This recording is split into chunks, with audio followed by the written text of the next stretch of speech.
आज हम लोग क्लास 12 के वैद्युत चालन का न्यूमेरिकल सॉल्व करेंगे जो कि प्रतिरोध से संबंधित रहेगा। चलिए क्वेश्चन देखते हैं। प्रत्येक प्रतिरोध का मान 1 ओम है तो ए व बी के बीच तुल्य प्रतिरोध ज्ञात कीजिए। देखिए ए व बी इसके बीच का आपको तुल्य प्रतिरोध ज्ञात करना है। जैसा कि आपको पता है कि जब हम प्रतिरोध का क्वेश्चन सॉल्व करते हैं तो सबसे पहले हमें ये जानना जरूरी होता है कि कौन श्रेणी क्रम में जुड़ा है और कौन समांतर क्रम में जुड़ा है। तो हम यहाँ चेक करते हैं। देखिए एक वायर ए से चला है और आके यहाँ पे जुड़ा हुआ है। इसका मतलब एक ही वायर से ये दोनों प्रतिरोध जुड़े हैं, यानी यहाँ से यहाँ तक के जो विभव रहेंगे, विभवांतर, वो सेम रहेंगे, वो अलग नहीं होंगे। तो मान लीजिए अगर ये पॉइंट ए हम इसको मान लेते हैं तो ये भी पॉइंट ए ही माना जाएगा, मान लेते हैं एग्जाम्पल पे, क्योंकि दोनों का विभवांतर सेम है, दोनों एक पॉइंट हो। उसी प्रकार अगर यहाँ बी है और ये वायर आके यहाँ जुड़ता है तो इसको भी विभवांतर बी के नाम से हम मान सकते हैं। तो आपको ये पता होगा कि अगर दो प्रतिरोधों का विभवांतर सेम है तब वो बहुत आसानी से एकदम क्लियर है कि वह समांतर क्रम में है। वह समांतर क्रम में अगर विभवांतर सेम है तो वो समांतर क्रम में है। इसका मतलब ये दोनों समांतर क्रम में है, उसी प्रकार ये दोनों भी किस क्रम में है, समांतर क्रम में है। तो मान लीजिए अगर हम फिगर को मोडिफाइड करें आपको समझाने के लिए R1 और R2 को, तो अब फिगर ऐसे बन रही है। देखिए समांतर क्रम में बन रहा है।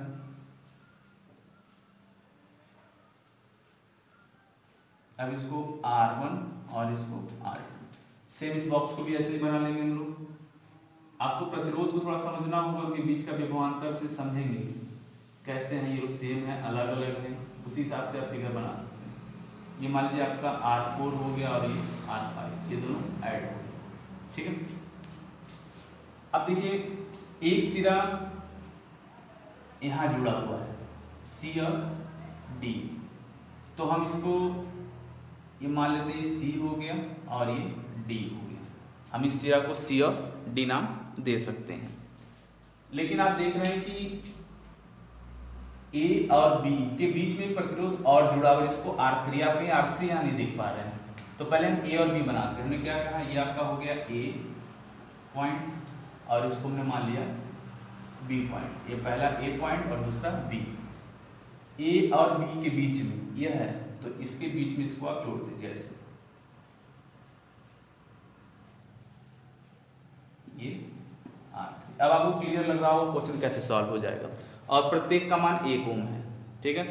तो आप ये कर सकते हैं कि R1 व R2 समांतर क्रम में है, R4 और R5 भी किस क्रम में, समांतर क्रम में। इसको कोशिश करते हैं हम लोग सॉल्व करने का। R1 व R2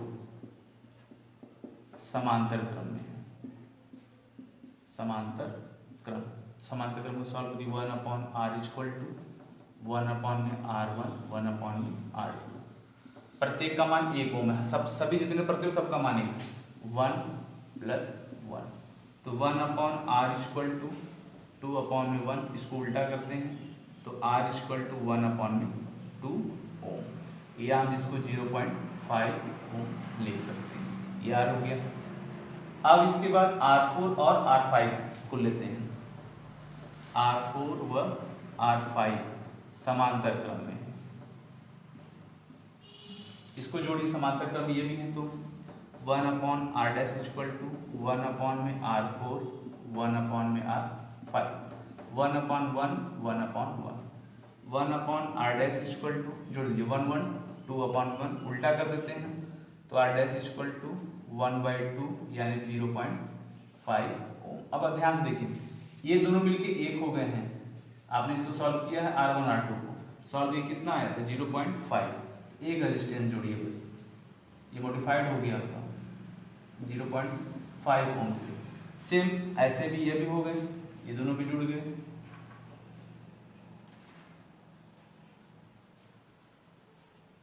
जीरो 0.5 ओम से ये भी जुड़ गए। चलिए ठीक है। अब आप देखिए A और B के बीच जो ये हमें तुल्य प्रतिरोध निकालना है, तो पूरा हमें इस फिगर को सॉल्व करना होगा तभी हम बता पाएंगे। तो हम यहाँ देख रहे हैं कि ये दोनों किस क्रम में है। अभी ये दोनों आपके श्रेणी क्रम में है। जब ये श्रेणी क्रम में उनके साथ ये किस क्रम में आ जाएगा, समांतर क्रम में आ जाएगा। तो मान लीजिए आप A का पॉइंट यहाँ मान लीजिए और B पॉइंट यहाँ, स्टार्टिंग में यहाँ A भी मान लीजिएगा, इसके बीच में निकालना है। तो अब यहाँ पे हम लिखेंगे 0.5 ओम तथा 0.5 ओम श्रेणी क्रम में। चलिए ये श्रेणी क्रम हो गया आपका। तो श्रेणी क्रम में R डबल डैश ऐड करना होता है 0.5 मिलके हो गया 1.0 मीन्स 1। अब इस फिगर को आप फिर मॉडिफाइड कर देंगे तुरंत। अब ये फिगर आपका ऐसे कुछ हो जाएगा, यहाँ से उठेगा ऐसे और ऐसे यहाँ पे आके इस तरह से ऐड हो जाएगा ऐसे। ये आपका 1 ओम हो गया। ठीक, अब ए और बी के बीच तुल्य में देखिए ये दोनों किस क्रम में हो गए, अब ये समांतर क्रम में हो गए। तो नीचे आप लिखेंगे ए व बी के बीच तुल्य प्रतिरोध। आपको पता है ये समांतर क्रम में है तो 1/1, R3 का भी सबका मान 1 ही है तो 1/1 प्लस 1/1 सॉल्व कर देंगे 2/1 या हम इसको R मान लेते हैं तो उल्टा चूंकि किस क्रम में, समांतर क्रम में, तो 1/R। तो फिर R इक्वल टू 1/2 यानी 0.5 ओम। ये आपका फाइनल प्रतिरोध आ गया। ठीक है, आप बस फिगर पे ध्यान देंगे और कन्वर्ट करते हुए चले जाएंगे, ये हो जाएगा। चलिए अगला क्वेश्चन देख लेते हैं हम लोग। चलिए अगला क्वेश्चन देखते हैं। ए व बी के बीच तुल्य प्रतिरोध। देखिए ध्यान से, ए व बी के बीच तुल्य प्रतिरोध निकालना है। इसमें 1 2 3 4 5 प्रतिरोध आपको दिए हुए हैं। इसमें ए और बी के बीच तुल्य, अगर मान लीजिए ऐसे क्वेश्चन कभी भी आपको आए ए और बी से, पिछले क्वेश्चन में देखा ए और बी को हमने लास्ट में आके सॉल्व किया था, उसको पहले डिस्टर्ब नहीं किया जाता। तो यहाँ पे हम ए और बी को छोड़े रहेंगे, इसको लास्ट में सबको सॉल्व करके लास्ट में इसको ऐड किया जाएगा, देखा जाएगा किस क्रम में है। तो पहले तो हम चेक करते हैं कौन सा किस क्रम में है ताकि कैसे सॉल्व किया जा सके। शुरू करते हैं। तो देखिए इस प्रतिरोध का ये पहला सिरा और ये दूसरा, इस प्रतिरोध का ये पहला सिरा, मतलब पहले प्रतिरोध के दूसरे सिरे से दूसरे प्रतिरोध का पहला सिरा ऐड होता है तो श्रेणी क्रम होता है। ठीक, अगर कहीं आपको ऐसे मिल जाए कि पहले प्रतिरोध का पहला सिरा दूसरे प्रतिरोध का भी पहला सिरा अगर ऐड हो गया तो समांतर क्रम हो गया, तो ये श्रेणी क्रम में है। सॉल्व करते हैं।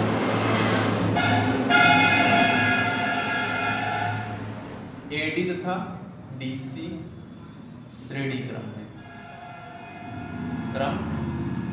श्रेणी क्रम में। तो R इक्वल टू 3 + 7 यानी 10 ओम। जैसा मैंने आपको बताया फिगर भी आपको कन्वर्ट करते चले जाना है। अब ये दोनों मिलके आपको क्या बन गए 10 ओम। अगर इनका फिगर हम सेट करें, देखिए इनका फिगर कुछ ऐसे बन जाएगा।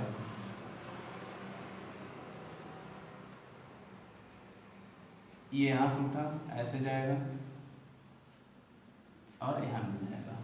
ठीक है, तो मान लीजिए कि ये आपका B हो गया और वो आपका C है ही। तो अब देखिए, और इसका वैल्यू कितना आ गया हम लोग का 10 ओम और ये हट गया।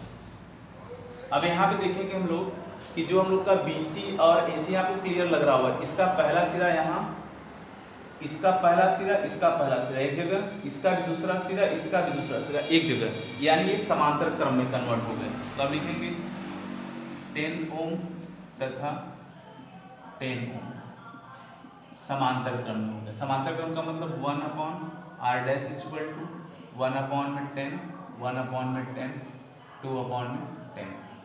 उल्टा कर देंगे तो 10/2 यानी 5।